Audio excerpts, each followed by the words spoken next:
देखिए, यासिन मलिक के लिए कोर्ट की तरफ से ताउम्र की सज़ा सुना जा चुकी है। अंदर से हमारे साथ एडवोकेट फरहान खान भी मौजूद है। सर, किस तरीके से आप अंदर थे, किस तरीके से फैसला सुनाया गया है, क्या क्या प्रावधान दिए गए हैं कोर्ट की तरफ से? देखिए, कोर्ट एक्चुअली 3:30 बजे फैसला आना था, लेकिन वो कोर्ट ने 6 बजे करीब फैसला दिया। बहुत देर से वेट करते करते लोग कर ही रहे थे और उस 5:30 बजे जो है यासिन मलिक को कोर्ट के अंदर पेश किया गया। कोर्ट जब आई तो कोर्ट ने 5 मिनट के अंदर ही जो है फैसला सुनाया और 5 मिनट में उन्होंने 11 सेक्शंस में यासिन मलिक को दोषी पाया। जो बेसिकली यासिन मलिक ने तो ऑलरेडी प्लीड गिल्टी किया हुआ था पहले, उसी के बेसिस पर उन्होंने 11 सेक्शन में जो है यासिन मलिक को कन्विक्ट किया है, जिसमें से 2 सेक्शन ऐसे हैं जिसमें उन्होंने लाइफ इम्प्रिजनमेंट उम्र कैद कोर्ट ने उनको दी है अलॉन्ग विद 10,000 फाइन। और बाकी जो सेक्शंस हैं 120B है जिसमें उन्होंने 10 ईयर्स का रिगरस इम्प्रिजनमेंट है अलॉन्ग विद 10,000 फाइन। तो कुल मिला के जो टोटल फ़ाइन है वो 1,05,000 रुपये का है उनके ऊपर। बाकी सब में जो है जितनी भी सेंटेंस जो उन्होंने कोर्ट में दी है वो मैक्सिमम सेंटेंस, क्योंकि लाइफ इम्प्रिजनमेंट है तो सारी सेंटेंस एक साथ ही रन करेंगी। सर, यहाँ पर NIA की तरफ से कहा गया था कि फांसी की सज़ा की मांग की गई थी NIA की तरफ से, उसको लेकर कोर्ट ने क्या? बेसिकली देखिए, क्योंकि उन्होंने गिल्टी प्लीड किया था कोर्ट के अंदर तो वो वन ऑफ द एक मिटिगेटिंग फैक्टर था बेसिकली ऑर्डर एंड सेंटेंस पे। एंड कोर्ट ने मॉर्निंग में भी कह दिया था कि I will only hear those arguments which mitigates the sentence of the accused. So basically उन्होंने आर्ग्यू जब मॉर्निंग में किया तो कोर्ट ने maybe court was not inclined to give that sentence to him and that's why the life imprisonment was given. अगर उन्होंने अपने सारे गुनाहों को कबूल कर लिया था तो शायद इसीलिए कोर्ट की तरफ से उन्हें फांसी की सज़ा नहीं दी जाए, ऐसा कहा जाना ठीक है? कह सकते हैं आप, क्योंकि one of the mitigating factor है बेसिकली, क्योंकि उन्होंने ऑलरेडी गिल्ट प्लीड कर लिया है अपना कोर्ट के सामने। सर, कोर्ट की NIA की तरफ से भी कहा गया है कि इसके आगे की जो भी प्रक्रिया होगी उस पर भी हम अमल करेंगे, उसके आगे भी हम जाएंगे। अब वो NIA का प्रेरोगेटिव है, NIA कहाँ पर जाना चाहती है, कैसे करना चाहती है। But since he has pleaded guilty, इन्होंने गिल्ट किया है, प्लीड किया है कोर्ट के अंदर, तो ये तो आई डोंट थिंक कि ये हाई कोर्ट में जा पाएंगे। सर, इतने सालों बाद फैसला आया है, लोग कह रहे हैं कि 30 से 32 साल बाद जाकर अब यासिन मलिक को उसके गुनाहों की सज़ा मिली है, तो क्या हम मान सकते हैं कि ये सिर्फ लास्ट सेंटेंस है, अब जो सज़ा दी गई है वही लास्ट है? वही लास्ट है कोर्ट की तरफ से, तो वही लास्ट है अभी। बाकी अभी क्योंकि यासिन मलिक बाहर नहीं, अपील पे तो जा नहीं सकते, तो अभी इसी को आप लास्ट मानेंगे। लाइफ इम्प्रिजनमेंट तो ये मिली गई है, बाकी एक और केस पेंडिंग है अभी उनके ऊपर, जो उस पर आगे जाके कार्रवाई होगी, देखेंगे उस पर क्या है। UAPA की धारा भी लगी हुई है sir Yasin Malik? Yes, UAPA की 8 धाराएं लगी हैं। जैसा कि यहाँ पर जिस तरीके से अभी एडवोकेट की तरफ से कहा गया है कि जिस तरीके से NIA की तरफ से कहा गया था कि यासिन मलिक को फांसी की सज़ा दी जाए, पर उसे डिक्लाइन कर दिया गया है कोर्ट की तरफ से, और उसी के साथ उम्र कैद की सज़ा दी गई है यासिन मलिक को। यानी कि इतने दिनों का जो जस्टिस था, जिसके लिए लगातार मांग की जा रही थी कश्मीरी पंडितों की तरफ से और देश की तरफ से कि यासिन मलिक को लगातार उसको सज़ा मिलनी चाहिए जिस तरीके के उसने गुनाह किए हैं, तो आज इतने सालों बाद आखिरकार कोर्ट की तरफ से ये फैसला सुना दिया गया है और उम्र कैद की सज़ा सुना दी गई है यासिन मलिक को, जिसने एयरफोर्स के 4 जवान और कितने ही जम्मू कश्मीर में रहने वाले कश्मीरी हिंदू थे उनको मौत के घाट उतार दिया था।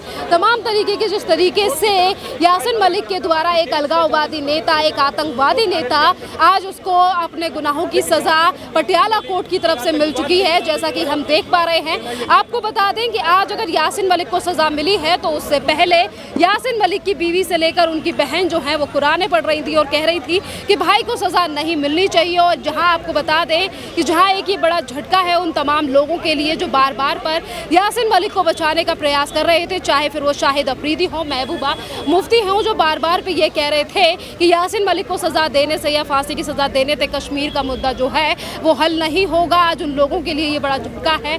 पटियाला हाई कोर्ट की तरफ से जो उम्र कैद की सज़ा सुना दी गई है यासिन मलिक के लिए, बार बार पे कश्मीरी पंडितों की तरफ से ये मांग की जा रही थी कि जो गुनहगार है उसे सज़ा दी जानी चाहिए। और आपको ये भी बता दें कि आज अगर NIA कोर्ट में इस पूरे मामले को लेकर सुनवाई चली है तो सिर्फ यासिन मलिक को ही सज़ा नहीं दी गई है, तमाम भी ऐसे लोग हैं जिनके ऊपर ये केस चल रहा था, सुनवाई की गई है कोर्ट की तरफ से। और जिस तरीके से आज कोर्ट की तरफ से फैसला सुनाया गया है, हम एडवोकेट से भी जानने की कोशिश करेंगे जो अंदर से इन पूरे मामलों को लेकर बातचीत कर रहे हैं कि जहाँ कि तमाम जो जहां एक तरफ ये जो पूरा मामला है वो यहाँ पर पटियाला कोर्ट में चला और वहीं पर तमाम जो राजनीतिक पार्टियां हैं वो किस तरीके से राजनीति कर रही थी।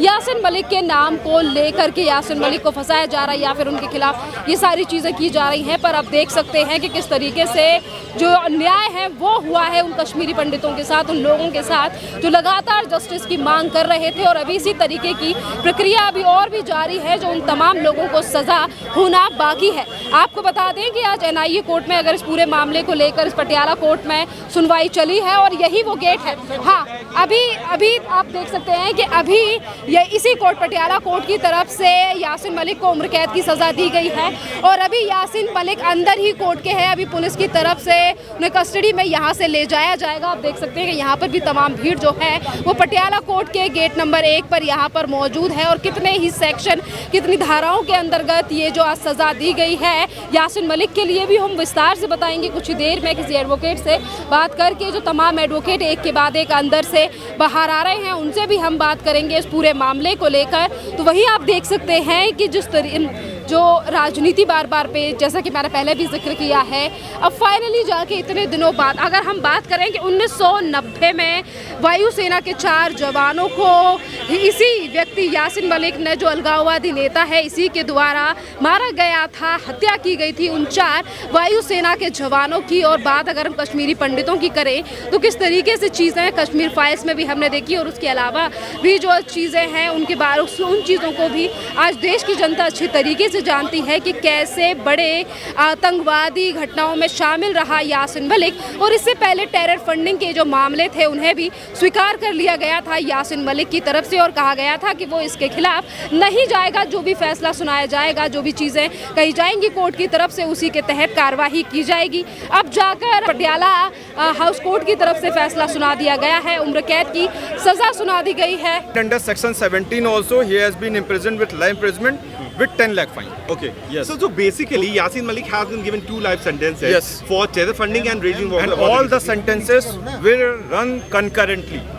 This is just फांसी की something सजा की else. मांग की गई थी लेकिन NIA, yes, it was declined by the honorable court.